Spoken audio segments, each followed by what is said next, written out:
പത്മജ പാർട്ടിയെ ചതിച്ചോ എന്ന ചോദ്യത്തിന് ചതിച്ചു എന്ന് പറയുമ്പോൾ അതിന്റെ കൂടെ ഒരു കാര്യം കൂടി കൂട്ടിച്ചേർക്കണമെന്നാണ് ഞാൻ കരുതുന്നത്. അത് മറ്റൊന്നുമല്ല, തന്നെ ചതിച്ചവർക്ക് തിരിച്ചൊരു പണി കൊടുത്തു പത്മജ. അതാണ് അവിടെ സംഭവിച്ചത്. 2021 പത്മജ വേണുഗോപാൽ മത്സരിക്കുമ്പോൾ പാർട്ടിയുടെ എല്ലാ ഘടകങ്ങളും എല്ലാ സംവിധാനങ്ങളും ഒന്നിച്ച് പത്മജയ്ക്ക് പിന്നിൽ അണിനിരന്നോ എന്ന ചോദ്യം കോൺഗ്രസ് ഇനിയെങ്കിലും ചോദിക്കേണ്ടതാണ്. കാരണം പത്മജ വേണുഗോപാൽ ഇന്ന് പാർട്ടി വിടുമ്പോൾ പറഞ്ഞ കാര്യം അതാണ്. എന്നെ കൂടെ നിന്ന് കാലുവാരിയ 5-6 പേരുണ്ട്, അവരുടെ പേര് ഞാൻ പിന്നാലെ പുറത്തു പറയും. ആ പറയാൻ പോകുന്ന പേരുകളിൽ കോൺഗ്രസിന്റെ ഇപ്പോൾ നേതൃത്വത്തിലുള്ള ആരൊക്കെയുണ്ട് എന്നുള്ളതാണ് അറിയേണ്ടത്. അതായത് പത്മജയ്ക്ക് പിന്നിൽ എത്രമാത്രം പിന്തുണ കൊടുത്തുകൊണ്ട് പാർട്ടി നിന്നു എന്നുള്ള ഒരു ചോദ്യം മുന്നോട്ട് വെച്ചുകൊണ്ടാണ് അവർ പാർട്ടി മാറുന്നത്. പിന്നെ അവർ പറയുന്നുണ്ട്, ഞാൻ ആദ്യമായിട്ടാണ് പാർട്ടി മാറുന്നത്. ആദ്യമായിട്ടോ രണ്ടാമതായിട്ടോ ഒക്കെ പാർട്ടി മാറിക്കോട്ടെ, അത് കെ മുരളീധരന് നേരെയുള്ള ഒളിയമ്പാണ്. കെ മുരളീധരനും കെ കരുണാകരനും ഒക്കെ പോയപ്പോഴും ഞാൻ പോയില്ലല്ലോ, ഞാൻ പാർട്ടിയിൽ തന്നെ നിന്നില്ലേ എന്ന് പത്മജ പറയുന്നുണ്ട്.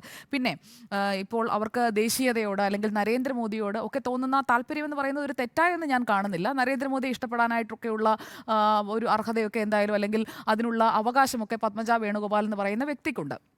പ്രധാനമന്ത്രിയാണ്, പ്രധാനമന്ത്രിയുടെ വികസന രാഷ്ട്രീയത്തെ അവർക്ക് താല്പര്യമാണ്. അതൊക്കെ അവരുടെ വ്യക്തിപരമായ താല്പര്യങ്ങളാണ്. ഞാൻ അതിനെയൊന്നും കുറച്ച് കാണുന്നുമില്ല.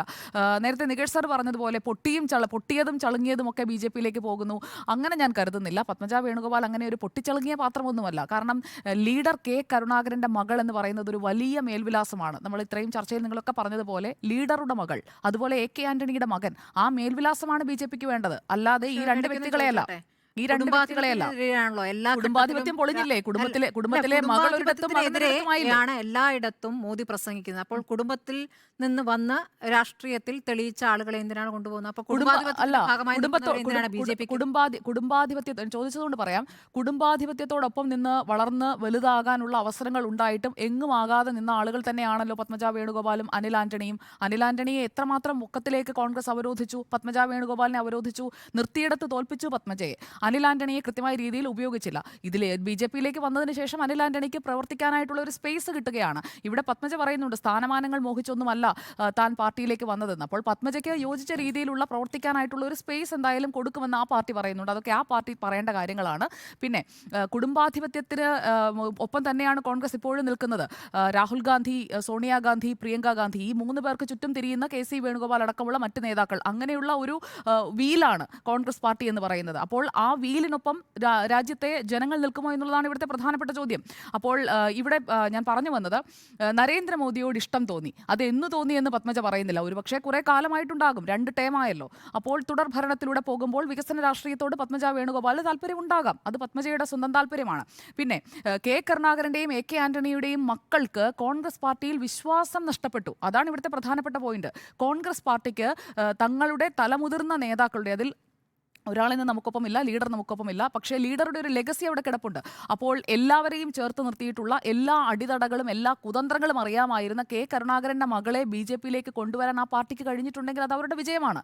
അതൊരു രാഷ്ട്രീയ വിജയമായി തന്നെയാണ് ഞാൻ കാണുന്നത്. പ്രത്യേകിച്ചും 2024 ലോക്സഭാ തെരഞ്ഞെടുപ്പ് എന്ന് പറയുന്നത് കോൺഗ്രസിന് ഒരു ജീവൻ മരണ പോരാട്ടമായി നിൽക്കുമ്പോഴാണ് അവരുടെ ഭാഗത്തു നിന്നുള്ള പ്രധാനപ്പെട്ട ഒരു സ്റ്റാൾ വാർട്ടിൻ്റെ മകളെ ഇപ്പുറത്തേക്ക് കൊണ്ടുവരാൻ കഴിയുന്നു. അതിന് 1 വർഷം മുൻപ് അനിൽ ആന്റണിയെ ഇപ്പുറത്തേക്ക് കൊണ്ടുവരാൻ കഴിയുന്നു. അതുപോലെ സി രഘുനാഥിനെ, കഴിഞ്ഞ തവണ പിണറായി വിജയനെതിരെ ഏറ്റവും ശക്തനായ സ്ഥാനാർത്ഥി എന്ന് പറഞ്ഞുകൊണ്ട് കോൺഗ്രസ് അവതരിപ്പിച്ച സി രഘുനാഥിനെ കണ്ണൂരിൽ സ്ഥാനാർത്ഥിയാക്കി, അതും കെ സുധാകരനെതിരെ സ്ഥാനാർത്ഥിയാക്കി നിർത്താനായിട്ട് സാധിക്കുന്നു. അപ്പോൾ കണ്ണൂരിൽ സി രഘുനാഥ്, പത്തനംതിട്ടയിൽ അനിൽ ആന്റണി, ഒരു പക്ഷേ പത്മജ വേണുഗോപാലും ഈ തെരഞ്ഞെടുപ്പിൽ മത്സരിച്ചേക്കാം. സീറ്റുകൾ ഒഴിച്ചിട്ടിട്ടുണ്ട്, വരാനുള്ള ആളുകൾ ഇനിയുമുണ്ട് എന്ന് കെ സുരേന്ദ്രൻ പറയുമ്പോൾ ഒരു പക്ഷേ ഒഴിച്ചിട്ടിരിക്കുന്ന 4 സീറ്റിൽ ഒന്ന് പത്മജ വേണുഗോപാൽ ആകാനുള്ള ഒരു സാധ്യതയും ഞാൻ തള്ളിക്കളയുന്നില്ല. അതുപോലെ തന്നെ പത്മജ പറയുന്ന നേതൃപാടവം, കോൺഗ്രസിന് ഇപ്പോൾ നഷ്ടപ്പെട്ടുകൊണ്ടിരിക്കുന്നത് നല്ല ഒരു ലീഡർഷിപ്പാണ്. അതിൽ നിങ്ങൾക്കും തർക്കമുണ്ടാകില്ല എന്നാണ് ഞാൻ കരുതുന്നത്.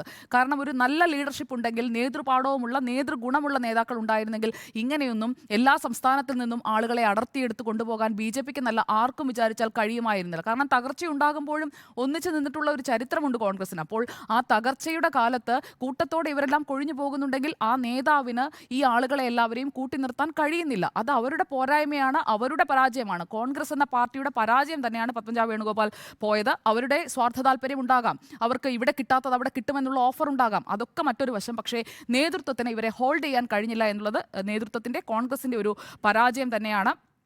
ആദർശ രാഷ്ട്രീയത്തെക്കുറിച്ച് പറഞ്ഞുകൊണ്ടിരുന്ന AK ആന്റണിയുടെ മകനും അതുപോലെ തന്നെ ലീഡറുടെ മകളും BJPയിലേക്ക് പോയെങ്കിൽ അത് നേട്ടം BJPക്ക് തന്നെയാണ്. പത്മജ പറയുന്ന ഒരു കാര്യം കൂടിയുണ്ട്. കാലങ്ങളായുള്ള അവഗണനയെക്കുറിച്ച്, തന്നെ ദ്രോഹിച്ചതിനെക്കുറിച്ച് തൃശ്ശൂരിലേക്ക് പോകാൻ കഴിയുന്നില്ല എന്നാണ് പത്മജ പറയുന്നത്.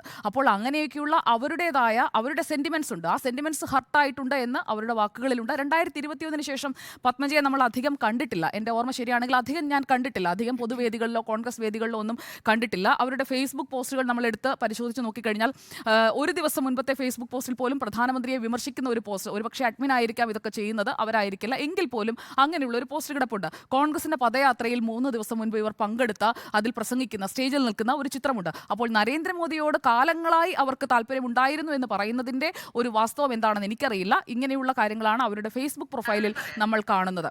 അപ്പോൾ ഇക്കാര്യത്തിൽ പാർലമെന്റ്, അസംബ്ലി ഇതിൽ രണ്ടിലും മത്സരിക്കാൻ അവസരം കൊടുത്തു. AICC അംഗമാക്കി, KPCCയിൽ പദവികൾ കൊടുത്തു. അങ്ങനെ അക്കോമഡേറ്റ് ചെയ്യാൻ പറ്റുന്ന ഇടത്തൊക്കെ കോൺഗ്രസ് എന്ന് പറയുന്നത് ഒരു ജംബോ പാർട്ടിയാണ്.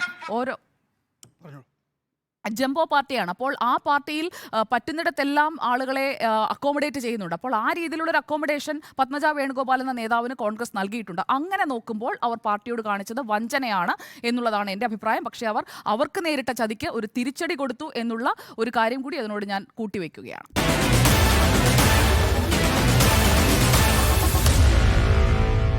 Meet the editors.